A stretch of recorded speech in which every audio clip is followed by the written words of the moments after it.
கர்த்தருடைய பரிசுத்த நாமத்துக்கு ஸ்தோத்திரம்.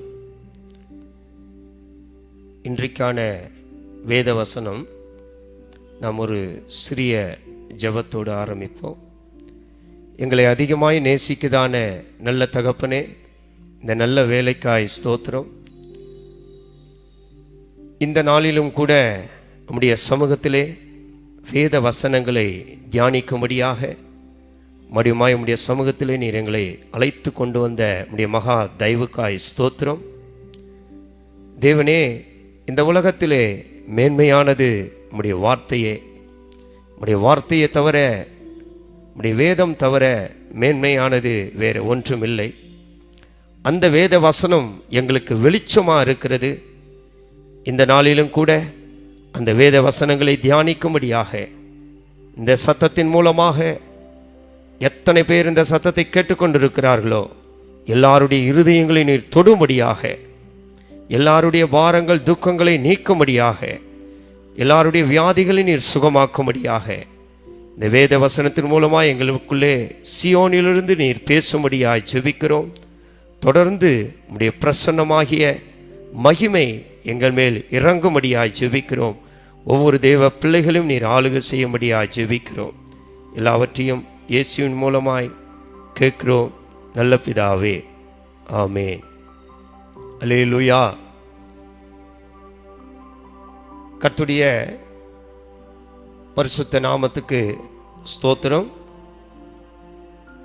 தேவனுடைய பிள்ளைகளே, மறுபடியுமாக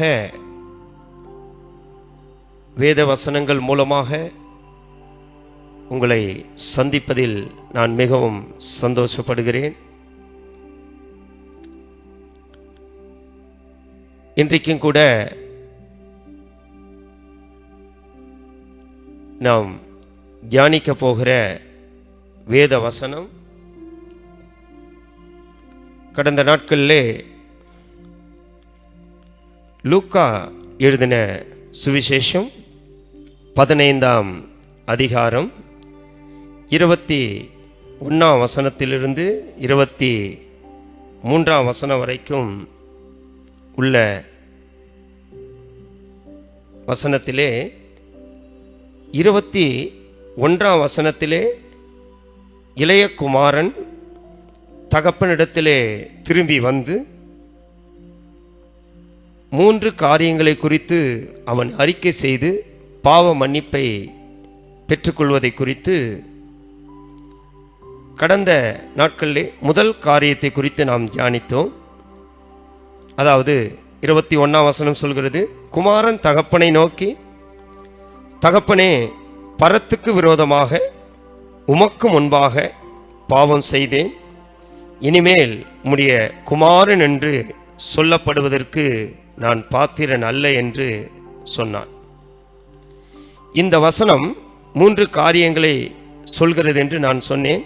1, பரத்துக்கு விரோதமாக; 2வது, உமக்கு முன்பாக; 3வது, உம்முடைய குமாரன் என்று சொல்லப்படுவதற்கு நான் பாத்திரன் அல்ல. கடந்த நாட்களிலே முதல் காரியத்தை குறித்து நாம் தியானித்தோம். முதல் காரியம் பரத்துக்கு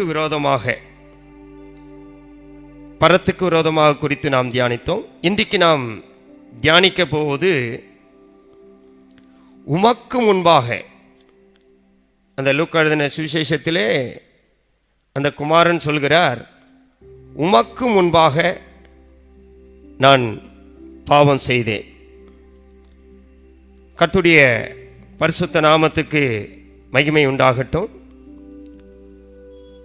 உமக்கு முன்பாக நான் பாவம் செய்தேன் என்று சொன்னால் தகப்பனை பார்த்துதான் சொல்லுகிறான். தகப்பனை பார்த்து அவன் சொல்கிறான், உமக்கு முன்பாக நான் பாவம் செய்தேன். உமக்கு முன்பாக என்று சொன்னால் கர்த்தராகிய இயேசு கிறிஸ்துவுக்கு விரோதமாக செய்த பாவங்கள். நாம் முதல் சப்ஜெக்டிலே படித்தோம். பிதாவுக்கு விரோதமாக, பிதாவின் சித்தத்துக்கு விரோதமாக, இன்றைக்கு உமக்கு முன்பாக நான் பாவம் செய்தேன் என்று சொன்னால் தகப்பனை பார்த்து தான் சொல்கிறார். நம்முடைய தகப்பன் பரலோகத்திலே பிதாவா இருக்கிறார். அந்த பிதாக்குள்ளே திருத்துவம் அடங்கி இருக்கிறது. ஆகையினால்தான் இயேசு இந்த உலகத்திலே வந்தபோது சொன்னார், என்னை கண்டவன் என் பிதாவை கண்டான் என்று சொன்னார். தேவனுடைய பிள்ளைகளே, இளையகுமாரன் தகப்பனை பார்த்து சொல்கிறான், உமக்கு முன்பாக நான் பாவம் செய்தேன். உமக்கு முன்பாக என்று நாள் தேவனுடைய பிள்ளைகளே, அது இயேசு கிறிஸ்துவுக்கு விரோதமாக செய்த பாவங்கள். இன்றைக்கு தேவனுடைய பிள்ளைகள், ஒருவேளை இந்த வசனத்தை கேட்டுக்கொண்டிருக்கிற நீங்கள் ரட்சிக்கப்பட்டவர்களோ ரட்சிக்கப்படாதவர்களா இருக்கலாம். ஒருவேளை தேவ ஊழியர்களோ விசுவாசிகளா இருக்கலாம். பல சபைகளை சார்ந்தவர்களா இருக்கலாம். நீங்கள் எப்படிப்பட்டவர்களா இருந்தாலும் இளையகுமாரன் சொல்கிறான், உமக்கு முன்பாக நான் பாவம் செய்தேன். உமக்கு முன்பாக என்று சொன்னால் அது இயேசு கிறிஸ்துவுக்கு விரோதமாக. இயேசு கிறிஸ்துவுக்கு விரோதமாக நாம் என்ன பாவம் செய்கிறோம்? எத்தனையோ பாவங்கள் உண்டு பிரியமானவர்களே. இதிலே இன்றைக்கு இந்த இரண்டாவது சப்ஜெக்டிலே நான் குறிப்பாக ஒரு வார்த்தையை மாத்திரம், ஒரு குறிப்பான ஒரு காரியத்தை மாத்திரம் நான் சொல்லி முடிக்கிறேன். அந்த ஒரு காரியம் என்ன? அதுதான் இயேசு கிறிஸ்துவை குறித்து, இயேசு கிறிஸ்துவுக்கு விரோதமாக நாம் செய்கிற பாவம் என்று சொன்னால், யோவான் எழுதின சுவிசேஷம் 14ஆம் அதிகாரம் 6ஆம் வசனத்திலே நாம் படிக்கும்போது இயேசு சொல்கிறார், நானே வழியும் நானே சத்தியமும் நானே ஜீவனமா இருக்கிறேன். என்னை அல்லாமல் ஒருவனும் பிதாவினிடத்தில் வரான். தேவனுடைய பிள்ளைகளே, இயேசு கிறிஸ்துவுக்கு விரோதமாக செய்கிற பாவம் என்னென்று சொன்னால், இயேசு இந்த பூமியில் இருக்கும்போது சொன்னார், பிதாவினுடைய ராஜ்யத்துக்குள்ளே ஒருவன் போக வேண்டுமானால் நானே வழி, நானே சத்தியம், நானே ஜீவன். பிரியமானவர்களே, இந்த வசனத்தை நாங்கள் கொஞ்சம் டீப்பாக பேசுகிறோம். நீங்கள் கவனமாய் கேட்டால் தான் இது புரியும். இயேசு சொன்னார், நானே வழி, நானே சத்தியம், நானே ஜீவனமா இருக்கிறேன். என்னை அல்லாமல் ஒருவனும் பிதாவின் இடத்தில் போக முடியாது. அப்படி சொன்ன இயேசுதான். அப்போ இயேசு எந்த மார்க்கத்தில் போனாரோ, இயேசு இந்த பூமியில் என்ன செய்தாரோ, இயேசு எப்படி ஜீவித்தாரோ, இயேசு அநேக காரியங்களை செய்தார். அதுக்கு தான் இயேசு சொல்றார், நானே வழி, நானே சத்தியம், நானே ஜீவன். என்னை இல்லாமல் ஒருவனும் பிதாவின் இடத்தில் வரான். பிதாவின் ராஜ்யத்துக்குள்ளே, விசேஷமாக சியோனாய், புதிய எருசலேமாய் ஒரு மனுஷன் மாற வேண்டுமானால், அவன் பிதாவின் ராஜ்யத்துக்குள்ளே அவன் பிரவேசிக்க வேண்டுமானால், நாம் கடந்த வீடியோவில் நாம் பார்த்தோம், பிதாவின் சித்தத்தை நாம் செய்ய வேண்டும். இதிலே இயேசு கிறிஸ்துவுக்கு விரோதமாக நாம் செய்கிற பாவங்கள் என்று சொன்னால், இயேசு போன அந்த மார்க்கத்திலே இயேசு செய்த அந்த காரியத்தை யார் இந்த பூமியிலே எந்த கிறிஸ்தவர்களோ எந்த நபரோ அதை செய்யாமல் இருக்கிறார்களோ அவர்கள் இயேசுவுக்கு விரோதமாக பாவம் செய்கிறார்கள். அல்லேலூயா. பிரியமானவர்களே, தேவனுடைய வசனத்தை கேட்டுக்கொண்டிருக்கிறவர்களே, உங்களை கைகளை உயர்த்தி ஒரு அல்லேலூயா சொல்லுங்கள். அல்லேலூயா. இயேசு கிறிஸ்துவுக்கு விரோதமாக நீ செய்கிற முக்கியமான பாவம் என்ன தெரியுமா? அது கிறிஸ்தவர்களா இருக்கலாம், கிறிஸ்தவர்கள் அல்லாதவர்களா இருக்கலாம். இயேசு சொன்னார், நானே வழி, நானே சத்தியம். அப்ப இயேசு சொன்ன வழி, இயேசு சொன்ன சத்தியம் நீங்கள் நிறைவேற்றுகிறீர்களா? இயேசு சொன்னதை நிறைவேற்றாமல் இருக்கிறவன் பாவம் செய்கிறானே. இயேசு என்ன நிறைவேற்றினார்? இயேசு நிறைவேற்றினது அநேக காரியங்கள் உண்டு பிரியமானவர்களே. அதிலே ஒரே ஒரு காரியத்தை நான் சொல்கிறேன். இளையகுமாரன் சொல்கிறான், உமக்கு முன்பாக நான் பாவம் செய்தேன். அது இயேசு கிறிஸ்துவுக்கு விரோதமாக செய்கிற பாவம். இயேசு கிறிஸ்துவுக்கு விரோதமாக செய்கிற பாவம் என்றால், இயேசு சொல்றான், நான் தான் வழி, நான் தான் சத்தியம், நான் தான் ஜீவன். அப்ப நான் வழி, என் வழியில வாங்கள். நான் சத்தியம், நான் சொன்ன சத்தியத்தை நிறைவேற்று. இயேசு சொன்ன சத்தியம் என்ன? இயேசு சொன்ன சத்தியம் என்ன? இயேசு போன வழி என்ன? அவர் ஒரு தேவனாயிருந்து, தேவனுடைய குமாரனாயிருந்து இந்த பூமியில வந்து மனுஷ ரூபம் எடுத்து மனுஷனாய் பிறந்து அவர் அப்படியே ஊழியம் செய்யவில்லை. அவர் ஊழியத்தை துவங்குவதற்கு முன்பதாக அவர் ஒரு ஞானஸ்தானத்தை எடுத்தார். இயேசு ஞானஸ்தானம் எடுக்க வேண்டிய அவசியம் இல்லை. அதுதான் வழி. இயேசு என்ன சொன்னார்? இதான் வழி. இந்த ஞானஸ்தான வழியில நீ வரவட்டா என் பிதாவின் ராஜ்யத்துக்குள்ள நீ போக முடியாது. அல்லேலூயா. இதைதான் மத்தேயு எழுதின சுவிசேஷம் 3ஆம் அதிகாரம் 16ஆம் வசனத்திலும் 17ஆம் வசனத்திலும் நாம் வாசிக்கிறோம். கவனியுங்கள். இயேசு ஞானஸ்தானம் பெற்று ஜலத்திலிருந்து கரையேறின உடனே இதோ வானம் அவருக்கு திறக்கப்பட்டது. தேவ ஆவி புறாவை போல இறங்கி தம்மேல் வருகிறதை அவர் கண்டார். அன்றியும் வானத்திலிருந்து ஒரு சத்தம் உண்டாகி, இவர் என்னுடைய நேசகுமாரன், இவரில் நான் பிரியமாயிருக்கிறேன் என்று உரைத்தது. அல்லேலூயா. தேவனுடைய பிள்ளைகளே, நன்றாக கவனியுங்கள். அதிகமாய் சொல்வதற்கு நேரமில்லை. இளைய குமாரன் இரண்டாவது செய்த பாவம் என்ன என்றால், உமக்கு முன்பாக தகப்பனே, உமக்கு முன்பாக நான் பாவம் செய்தேன் என்று சொல்கிறான். அந்த தகப்பனுக்கு விரோதமாக என்று சொன்னால், அந்த தகப்பனுக்குள்ளதான் இயேசு கிறிஸ்து இருக்கிறார்.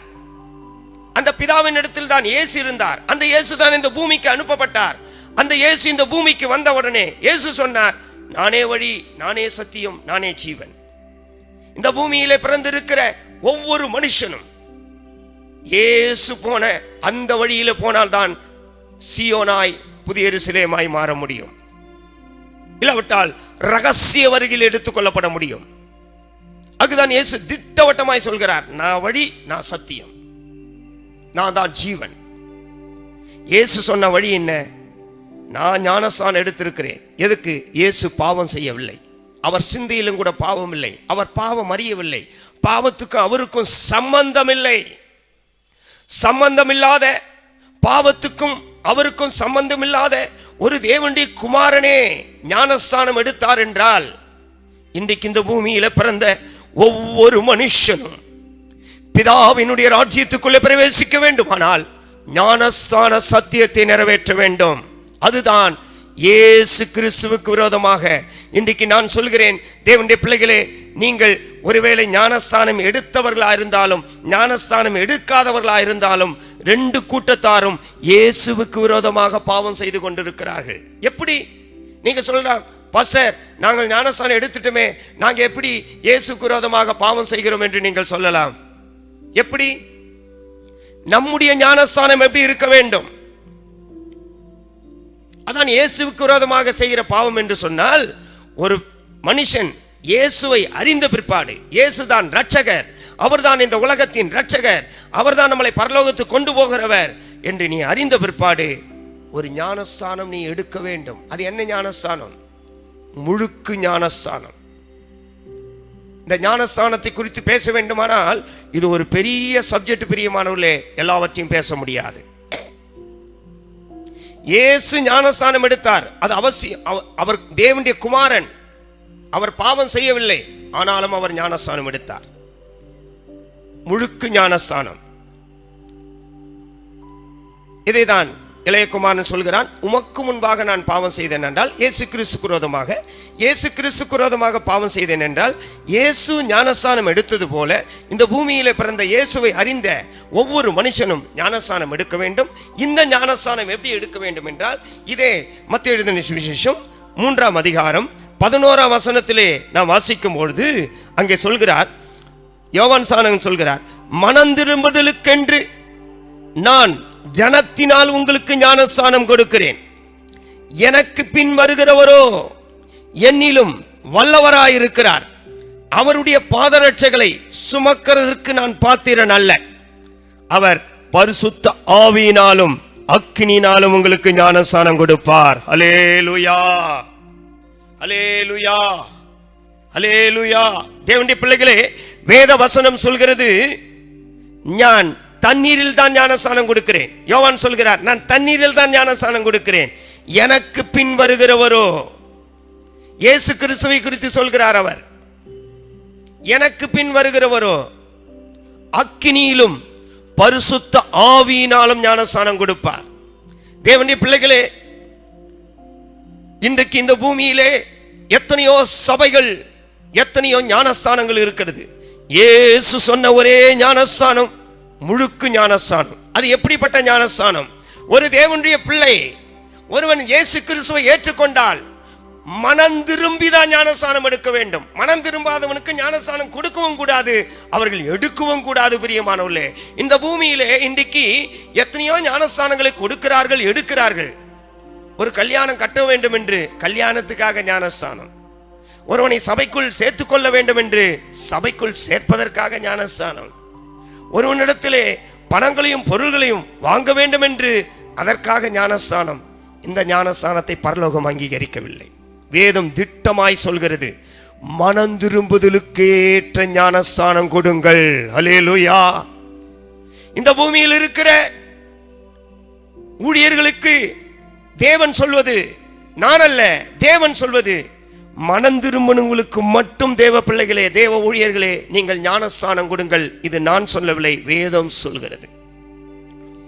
மனம் திரும்பாத ஒரு மனுஷனுக்கு நீ ஞானஸ்தானம் கொடுத்தால் அந்த ஞானஸ்தானத்தை பரலோகம் அங்கீகரிக்கவில்லை. அதுதான் தேவனுக்கு, இயேசுவுக்கு முன்பாக செய்கிற பாவம். ஒருவேளை நீ சத்தியத்தை அறிந்த பிற்பாடு கூட, ஞானஸ்தானத்தை சத்தியத்தை அறிந்த பிற்பாடு கூட நீ ஞானஸ்தானம் எடுக்காமல் இருந்தால் நீ இயேசுவுக்கு விரோதமாக பாவம் செய்து கொண்டிருக்கிறாய். நீ வேற எந்த பாவம் செய்யவில்லை தான், விபச்சாரம் செய்யவில்லை, வேசித்தனம் செய்யவில்லை, திருடவில்லை, பீடி சிகரெட்டு பிடிக்கவில்லை, இல்லாவிட்டால் சாராயம் குடிக்கவில்லை தான். ஆனால் சத்தியத்தை சத்தியமாய் அறிந்து, இயேசுதான் தெய்வம், இயேசுதான் ரட்சகர், அவர்தான் வழி, அவர்தான் சத்தியம். அவர் ஞானஸ்நானம் எடுத்தது எதற்காக? நமக்காக ஒரு மார்க்கத்தை முன்பாக வைத்துவிட்டு அவர் பரத்துக்கு போய் இருக்கிறார். அந்த மார்க்கத்தை ஒருவன் அறிந்த பிற்பாடு, ஒரு தேவ பிள்ளை அறிந்த பிற்பாடு, இன்றைக்கு சபைக்குள்ளே எத்தனையோ தேவ பிள்ளைகள் வருகிறார்கள், 10 வருஷம் 15 வருஷமாக உபதேசத்தை கேட்கிறார்கள்.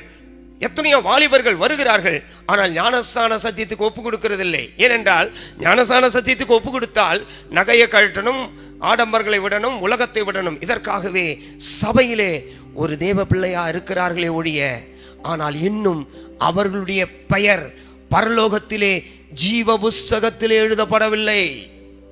நீ என்றைக்கு ஞானஸ்தானம் எடுக்கிறாயோ அன்றைக்குதான் அந்த ஞானஸ்தானம் எப்படி இருக்க வேண்டும்? ஒரு அபிஷேகம் பண்ணப்பட்ட தேவ ஊழியர்கள் மூலமாய் நீ ஞானஸ்தானம் எடுக்க வேண்டும். அதைதான் மத்தேயு 3:11 திட்டவட்டமாய் சொல்கிறார். எனக்கு பின் வருகிறவரோ அக்கினியிலும் பரிசுத்த ஆவியினாலும் ஞானஸ்தானம் கொடுப்பார். தேவ ஊழியர்களுக்கு ஞானஸ்தானம் கொடுக்க அதிகாரம் இருக்கிறது. ஆனால் பரிசுத்த ஆவியின் அபிஷேகத்தை பற்றி அதிகாரம் இயேசு யாருக்கு கொடுத்திருக்கிறாரோ, எந்தெந்த ஊழியர்களுக்கு ஞானஸ்தான சத்தியத்தின் அதிகாரம் கொடுத்திருக்கிறாரோ, பரிசுத்த ஆவியின் அபிஷேகத்தை எந்த ஊழியர்கள் பெற்றிருக்கிறார்களோ அவர்கள் மூலமாக நீ ஒரு ஞானஸ்தானம் எடுத்தால் அது பரலோகம் அங்கீகரிக்கும். அல்லேலூயா. இரண்டாவது, யார் எடுக்க வேண்டும்? உனக்கு கொடுக்கிற ஊழியர்கள் கரெக்டான ஊழியர்களாக இருந்தாலும் கூட நீ பெறுகிற ஞானஸ்தானம் எடுக்கிறவர்கள், ஞானஸ்தானம் எடுக்கிறவர்கள் கரெக்டாக இருக்க வேண்டும். எப்படி? அதைதான் மறுபடியும் மத்தேயு 3:11 சொல்றார். மனம் திரும்புதலுக்கு ஏற்ற ஞானஸ்தானம். மனம் திரும்பாத ஒரு மனுஷனை அவன் குடித்து கொண்டே இருக்கிறான், அவன் பீடி சிகரெட்டு பிடித்து கொண்டே இருக்கிறான். ஆனால் ஒரு தேவ பிள்ளையா இருக்கலாம், சபைக்குள் இருக்கலாம், அவனுக்கு ஒரு ஞானஸ்தானம் கொடுத்தால் எப்படி பரலோகம் அங்கீகரிக்கும்? ஜீவ புஸ்தகத்திலே எப்படி பேர் எழுதப்படும்? தேவ பிள்ளைகளே, நன்றாக ஆராய்ந்து பாருங்கள். மத்தேயு 3:11 மத்தேயு 3:16-17 மறுபடியும் மத்தேயு 3:16-17 சொல்றார். இயேசு ஞானஸ்தானம் பெற்று ஜலத்திலிருந்து கரையேறின உடனே வானம் அவருக்கு திறக்கப்பட்டது. அல்லேலூயா. தேவ பிள்ளைகளே, ஞானஸ்தானம் எடுக்காதவர்களும் எடுத்தவர்களும் ரெண்டு கூட்டத்தாரும், எடுத்தவர்களா இருக்கலாம் எடுக்காதவர்களா இருக்கலாம், ரெண்டு கூட்டத்தாரும் இன்றைக்கு இயேசுவுக்கு விரோதமாக பாவம் செய்கிறார்கள். நீங்கள் சொல்லலாம், பாஸ்டர் எப்படி நாங்கள் பாவம் செய்கிறோம்? எடுக்காதவர்கள் சத்தியத்தை அறிந்து உபதேசத்தை அறிந்து ஞானஸ்தானம் எடுத்தாதான் பரலோகம் போக முடியும். இயேசு சொன்னார், ஒருவன் ஜலத்தினாலும் ஆவியினாலும் பிறவாவிட்டால் பரலோக ராஜ்யத்தில் பிரவேசிக்க மாட்டான் என்று சொன்னார். இந்த சத்தியம் நமக்கு நன்றாகவே தெரியும். ஆனால் அல்லேலூயா சொல்கிறோம், சோத்திரம் சொல்றோம், பாடுறோம், எல்லாம் செய்கிறோம், ஆனால் ஞானஸ்தானம் எடுக்க மாட்டோம். அப்ப நீங்கள் யாருக்கு விரோதமாக பாவம் செய்கிறீர்கள்? இயேசுவுக்கு விரோதமாக. இயேசுவே ஞானஸ்தானம் எடுத்தார், நீ ஏன் எடுக்க மாட்டற? இன்னும் உலகம் உன்னை ஆட்டி படைத்து கொண்டிருக்கிறது. மாம்சத்தின் வல்லமைகள் உன்னை ஆளுகை செய்து கொண்டிருக்கிறது. பிசாசின் கட்டிலிருந்து உன்னால் வெளியே வர முடியவில்லை. தேவ பிள்ளையே, இன்றைக்கு இந்த வசனத்தின் மூலமாக ஒரு ஞானஸ்தான சத்தியத்துக்கு உன்னை ஒப்பு கொடுக்க தேவர் மாற்றுவார் என்று நான் விசுவாசிக்கிறேன். நீங்கள் எந்த சபையை சேர்ந்தவர்கள் என்று தேவன் பார்க்கவில்லை. எப்படிப்பட்ட உபதேசத்தை நீ கேட்டுக்கொண்டிருக்கிறாய் என்று தான் ஆண்டவர் கேட்டுக்கொண்டிருக்கிறார், பார்த்து கொண்டிருக்கிறார். உபதேசம் ஒன்றுதான், சத்தியம் ஒன்றுதான். அதை தான் இயேசு சொன்னார், நானே வழி, நானே சத்தியம். அவர் வழி என்ன? நான் ஞானஸ்தானம் எடுத்த, நீயும் ஞானஸ்தானம் எடு. அப்படி போனாதான் பரலோகம் முடியும். இயேசு தேவகுமாரன், அவரே முழுக்கு ஞானஸ்தானம். இன்றைக்கு உலகத்தில் எத்தனையோ ஞானஸ்தானங்கள் இருக்கிறது. மண்ணை எடுத்து தலையிலே துவைக்கிறார்கள், தண்ணி எடுத்து தலையிலே தொளிக்கிறார்கள். இப்படிப்பட்ட ஞானஸ்தானங்களுக்கு பரலோகம் அங்கீகாரம் கொடுக்கவில்லை என்கிற சத்தியத்தை வசனத்தின் மூலமாக நாங்கள் நிரூபிக்கிறோம். இந்த ஒரே வசனம் போதும். இயேசு ஞானஸ்தானம் எடுத்தது போல அதே முழுக்கு ஞானஸ்தானத்தை பரிசுத்த ஆவியின் அபிஷேகத்தை பெற்ற ஒரு ஊழியர்களிடத்திலே எடுக்கும் போது பரலோகத்திலே ஜீவ புஸ்தகத்திலே இன்றைக்கு இப்பொழுது உன்னுடைய பெயரை கர்த்தர் எழுதுகிறார். தேவ பிள்ளையே, இயேசு மத்தேயு எழுதின சுவிசேஷம் 3:16 இயேசு ஞானஸ்தானம் பெற்று ஜலத்திலிருந்து கரையேறினார். இன்றைக்கு ஞானஸ்தானம் எடுக்காதவர்களுக்கு ஒரு எச்சரிப்பின் சத்தத்தை கர்த்தர் சொல்கிறார். நீ ஞானஸ்தானம் எடு. நீ ஒரு புதிய ஆத்துமா அல்ல. சபைக்குள்ளே எத்தனையோ வருஷமாய் நீ வந்து கொண்டிருக்கிறாய். நீ எந்த சபையை சேர்ந்த ஒரு பிள்ளையா இருக்கலாம், வாலிபர்களா இருக்கலாம், பெரியவர்களா இருக்கலாம். தேவனுடைய வருகை, அவருடைய ரகசிய வருகை மிக மிக சமீபமா இருக்கிறது. சீயோனாய், புதிய எருசலேமாய் மாற வேண்டும். முதல் படி மனம் திரும்புதல், இரண்டாவது படி முழுக்கு ஞானஸ்தானம். ஞானஸ்தானம் யாருக்கு? மனம் திரும்பினவருக்கு. மனம் திரும்புதல் என்றால் பாவத்துக்கு மரித்து நாம் நீதிக்கு பிழைக்கணும். எல்லா பாவத்துக்கும் நான் மரித்தேன், நீதிக்கு நான் பிழைத்திருக்கிறேன். தேவ பிள்ளைகளே, இயேசு ஞானஸ்தானம் பெற்று ஜலத்திலிருந்து கரையேறினார். எல்லா பாவ அக்கிரமங்களை விட்டு, அவர் பாவி அல்ல, ஜலத்திலிருந்து ஏறுவது, நான் பாவத்துக்கு மரித்து நீதிக்கு நான் பிழைத்திருக்கிறேன் என்று இந்த ஞானஸ்தான சத்தியத்தின் மூலமாக பரலோக ராஜ்யத்துக்கு போகும்படியாக நாம் மேலே ஆவிக்குரிய ஜீவியத்திலே மேலே மேலே எழும்பி வர வேண்டும். இந்த ஞானஸ்தானத்தை குறித்து இன்னும் அதிகமான வார்த்தைகள் உண்டு. இது ஞானஸ்தானம் எடுக்காதவர்கள் இன்னும் நீங்கள் எடுக்கணும்.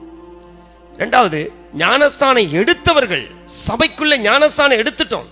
நீங்க நல்ல ஊழியர்களிடத்தில், அபிஷேகம் பண்ணப்பட்ட ஊழியர்களிடத்தில் ஞானஸ்தானம் எடுத்தது உண்மைதான், அது தப்பல்ல. ஒருவேளை முழுக்க ஞானஸ்தானத்தை கூட நீங்கள் எடுத்து இருக்கலாம். ஞானஸ்தானம் எடுத்தவர்கள் கூட இயேசுவுக்கு விரோதமாக பாவம் செய்து கொண்டிருக்கிறார்கள். அது எப்படி பாஸ்டர்? ஞானஸ்தான சத்தியம் என்ன சொல்கிறது? உபதேசம் என்ன சொல்கிறது? ஞானஸ்தானம் எடுக்கும்போது உங்களை எதற்கு தலைக்கீழாக தண்ணிக்குள்ளே இப்படி முழுக்கி மடி அங்கிருந்து எழும்ப செய்கிறார்கள்? கீழே முழுக்கும்போது நான் பாவத்துக்கு மரித்தேன் என்று நம்முடைய ஆவி ஆத்மா சரீரத்தை ஒப்பு கொடுக்கிறோம். மறுபடியும் மேலே எழுப்பும்போது நான் நீதிக்கு பிழைத்திருக்கிறேன். அல்லேலூயா. ஞானஸ்தானம் எடுத்தவர்கள் ஞானஸ்தானம் தான் எடுத்திருக்கிறோம். இன்னும் எத்தனையோ பாவத்துக்கு நம்ம மரிக்கவில்லையே. இந்த உலக ஆடம்பரங்களுக்கு, பிசாசுக்கு, பாவத்தின் கட்டுகளுக்கு. தேவ பிள்ளைகளே, நீ பாவத்துக்கு மரித்து நீதிக்கு பிழைத்து மனந்திரும்பி நீ ஞானஸ்தானம் எடுத்திருந்தால்தான் உன் பேர் ஜீவ புஸ்தகத்திலே எழுதப்படும். இயேசு பெற்ற ஞானஸ்தானத்தில் என்ன நடந்தது? இயேசு ஞானஸ்தானம் பெற்று ஜலத்திலிருந்து கரையேறின உடனே அவர் உண்மையான தேவன், தேவனுடைய குமாரன். அவர் எடுத்த ஞானஸ்தானம் கூட பிதாவின் சித்தத்தின்படி எடுத்தார். ஆகினால்தான் அவர் ஜலத்திலிருந்து கரையேறின உடனே முதலாவது திறக்கப்பட்டது என்ன? வானம். வானம் என்று சொல்வது சியோனின் வாசலை கர்த்தர் திறக்கிறார். இதேதான் 128 சங்கீதத்தில் 5 வசனத்தில் சொல்கிறார், கர்த்தர் உன்னை சியோனிலிருந்து ஆசீர்வதிப்பார். இன்னைக்கு எத்தனையோ தேவனுடைய பிள்ளைகள், நான் எடுத்த ஞானஸ்தானம் உண்மைதான் பாஸ்டர், ஆனா எங்களுடைய வீட்டிலே கடன் பிரச்சனை, சாபத்தின் வல்லமைகள், எத்தனையோ பிசாசின் போராட்டங்கள், நான் ஞானஸ்தானம் எடுத்த பிற்பாடு கூட பாவத்திலேயே நான் ஜீவித்துக் கொண்டிருக்கிறேன் என்று சொல்கிறார்கள். எதற்காக? நீ எடுத்த ஞானஸ்தானம் உண்மைதான், ஆனால் நீ மனம் திரும்பாமல் ஞானஸ்தானம் எடுத்திருக்கிறாய். பாவ மன்னிப்பு இல்லாமல் நீ ஞானஸ்தானம் எடுத்திருக்கிறாய். தேவ பிள்ளையே, இன்றைக்கு ஒரு பெரிய விடுதலையை கர்த்தர் உனக்கு தரப்போகிறார். உனக்கு இந்த ஞானஸ்தான சத்தியத்தின் மூலமாக இந்த வசனத்தை நீங்கள் மறுபடியும் கூட பைபிள் எடுத்து படித்து பாருங்கள். நாங்கள் இன்றைக்கு இந்த வேத வசனத்தை நான் முடிக்கிறேன். நம்முடைய கண்களை நாம் மூடுவோம்.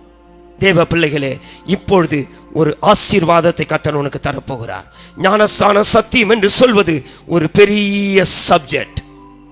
அதை ஒரு 20 நிமிஷத்திலேயோ பேச முடியாது. ஆனால் இந்த சப்ஜெக்டை நீங்கள் தியானியுங்கள். இன்றைக்கு ஞானஸ்தானம் எடுக்காதவர்களும் இயேசுவுக்கு விரோதமாக பாவம் செய்கிறீர்கள். எப்படி? சத்தியத்தை கேட்டு கேட்டு கேட்டு கூட இன்னும் ஞானஸ்தானத்துக்கு நீ ஒப்பு கொடுக்காமல் இருக்கிறாய். இன்றைக்கு நீ ஒப்பு கொடுக்க வேண்டும் என்று கர்த்தர் வாஞ்சிக்கிறார். ஞானஸ்தானம், இரண்டாவது, ஞானஸ்தானம் எடுத்தவர்களும் இயேசுவுக்கு விரோதமாக பாவம் செய்கிறீர்கள். அதேதான் இளையகுமாரன் சொல்கிறார், உமக்கு முன்பாக நான் பாவம் செய்தேன். உமக்கு முன்பாக என்றால் அந்த தகப்பனாகிய நம்முடைய பிதாதான் நம்முடைய தகப்பன். அந்த தகப்பனுக்குள்ளே இயேசு இருக்கிறார். அதேதான் இயேசு சொன்னார், என்னை கண்டவன் என் பிதாவை கண்டான். அந்த இயேசுக்குள்ளும் பிதா இருக்கிறார். இந்த பூமியில இயேசு வந்தபோது அந்த ஞானஸ்தான சத்தியத்தை நிறைவேற்றினார். அந்த ஞானஸ்தான சத்தியத்தை நாம் கேட்டிருக்கிறோமா? நிறைவேற்றி இருக்கிறோமா? அதுக்கு தான் இயேசு சொன்னார், நானே வழி, நானே சத்தியம். ஞானஸ்தானம் எடுத்தவர்கள் இன்றைக்கு பாவம் செய்து கொண்டிருக்கிறோம். என்ன பாவம்? ஞானஸ்தானம் எடுத்து கூட இன்னும் பாவத்திலேயே ஜீவிக்கிறோம். எத்தனையோ பிள்ளைகள் ஞானஸ்தானம் எடுத்தும் சாராயத்தை குடிக்கிறார்கள், பீடி சிகரெட்டு பிடிக்கிறார்கள், வேற பாவங்களை செய்து கொண்டிருக்கிறார்கள். பிள்ளைகளே, உங்களை நாங்கள் குற்றப்படுத்தும்படியாக இதை சொல்லவில்லை. எப்படி ஆகிலும் சியோனில் இருக்கிற ஆசீர்வாதத்தை இன்றைக்கு கர்த்தர் உனக்கு தருவாராக. இன்றைக்கு உனக்கு ஒரு பெரிய காரியத்தை செய்யும்படியாக, ஒரு பெரிய அதிசயத்தை உனக்கு செய்ய வேண்டுமானால் உன் கண்களை நீங்கள் மூடுங்கள். நீங்கள் எங்க இருந்தாலும் சரி, உங்களுடைய வீட்டுக்குள் இருந்தாலும் சரி, நீங்கள் வேலை செய்கிற இடத்திலிருந்து இந்த சத்தத்தை நீங்கள் கேட்டுக்கொண்டிருந்தாலும் சரி, இன்றைக்கு பரலோகத்தின் வாசலை கர்த்தர் உனக்காக திறப்பாராக. அதுதான் 128 சங்கீதம் 5 வசனத்திலே, கர்த்தர் உன்னை சியோனிலிருந்து ஆசீர்வதிப்பார். இந்த ஆசீர்வாதம் தான் இயேசுவின் தலையின் மேல் வந்தது. என்ன ஆசீர்வாதம்? மத்தேயு 3:16-17 இயேசு ஞானஸ்நானம் பெற்று ஜலத்தில் இருந்து கரையேறின உடனே முதலாவது உண்டான ஆசீர்வாதம், வானம் அவருக்கு திறக்கப்பட்டது. தேவ பிள்ளையே, வானத்தில் இருந்து கர்த்தர் உன்னை ஆசீர்வதிக்க வேண்டுமா? வானம் மாத்திரமல்ல, பரிசுத்த ஆவியானவர் புறாவை போல் தம்மேல் இறங்கி வருகிறதை அவர் கண்டார். நீ உண்மையான ஞானஸ்நானம் எடுத்திருந்தால் ஒரு அபிஷேகம் இன்றைக்கு இப்பொழுது கர்த்தர் உனக்கு தருவாராக. பரிசுத்த ஆவியானவர் புறாவை போல் தம்மேல் இறங்கி வருகிறதை அவர் கண்டார். அது மட்டுமல்ல, மூன்றாவது, வானத்திலிருந்து ஒரு சத்தம் உண்டாயிற்று. என்ன சத்தம்? அதுதான் பிதாவின் சத்தம். இவர் என்னுடைய நேசகுமாரன், இவரில் நான் பிரியமா இருக்கிறேன். தேவ பிள்ளையே, இன்றைக்கு நீ தேவனுக்கு பிரியமான பிள்ளையாக மாற வேண்டுமானால் உண்மையான ஞானஸ்நானத்தை நீ எடுத்துதான் ஆக வேண்டும். நாங்கள் உங்களுக்காய் ஜெபிக்க போகிறோம். கண்களை மூடுங்கள். நாங்கள் ஜெபிக்க ஜெபிக்க ஜெபிக்க உனக்குள்ள ஒரு அபிஷேகத்தை உண்டாக்குவாயாக. அந்த ஞானஸ்நான சத்தியத்துக்கு உன்னை ஒப்பு கொடுப்பாயாக. இந்த 3 விதமான ஆசீர்வாதங்கள் உன்மேல் வரட்டும். வானம் திறக்கப்படட்டும். உண்மையான ஞானஸ்நானத்தை எடுத்தும் கூட உன் வீட்டில் சாபங்கள் உண்டாகி கொண்டிருக்கிறதா?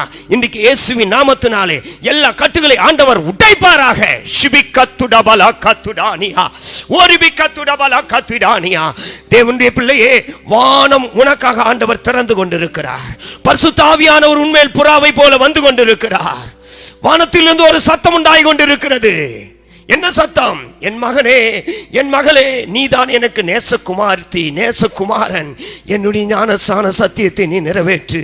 நான் சீக்கிரமாய் வரப்போகிறேன். என்னுடைய ராஜ்யம் சீக்கிரமாய் வெளிப்பட போகிறது. நீ சீயோனாய் புதிய எருசலேமாய் மாற வேண்டுமானால் தேவனுடைய பிள்ளையே, இந்த ஞானஸ்நான சத்தியத்தை நீ ஒப்பு கொடுப்பாயாக. ஒப்பு கொடு. கர்த்தர் நிச்சயமாய் இந்த சத்தியத்தின் மூலமாக இன்றைக்கு உன் வீட்டில் இருக்கிற வியாதி, உன் வீட்டில் இருக்கிற சாபம், பில்லி சூனிய கட்டுகள், நாங்கள் ஜெபிக்கும் போதே எல்லாம் இயேசுவின் நாமத்தினாலே, எல்லா அந்தகாரத்தின் வல்லமைகள், எல்லா கடன் பிரச்சனைகள் இயேசுவின் நாமத்தினாலே வெளியே போவதாக. In the name of Jesus. ஒரு பெரிய காரியத்தை கர்த்தர் உனக்கு செய்ய வல்லமையுள்ள தேவனா இருக்கிறார். ஆம் தேவனுடைய பிள்ளையே, இந்த வசனத்தை நீ எங்கிருந்து கேட்டாலும் சரி, ஞானஸ்நானம் எடுத்தவர்களும் எடுக்காதவர்களும் இயேசுவுக்கு விரோதமாய் பாவம் செய்கிறார். அந்த பாவத்தை கர்த்தர் உனக்கு மன்னிக்க வேண்டுமானால் ஞானஸ்நானம் எடுக்காதவர்கள் ஞானஸ்நானம் எடுங்கள். ஞானஸ்நானம் எடுத்தவர்கள் உலகத்தையும் மாம்சத்தையும் பிசாசையும் பழைய பாவத்தையும் விட்டு அதே உபதேசத்தில் நீ ஜீவிக்கும் போது வானத்தை கர்த்தர் உனக்கு திறக்கிறார். பரிசுத்த ஆவி உன்மேல் புறாவை போல் வருகிறது. வானத்திலிருந்து ஒரு சத்தம் உண்டாகிறது. இவர் என்னுடைய நேசகுமாரன். எல்லா ஆசீர்வாதங்களுக்கும் பாத்திரவான்களாய் நீங்கள் ஜீவிப்பீர்கள். இன்றைக்கு இயேசுவின் நாமத்தினாலே உங்கள் அனைவரையும் நாங்கள் ஆசீர்வதித்து இந்த வேத வசனத்தை முடிக்கிறோம். ஆமேன், ஆமேன், ஆமேன்.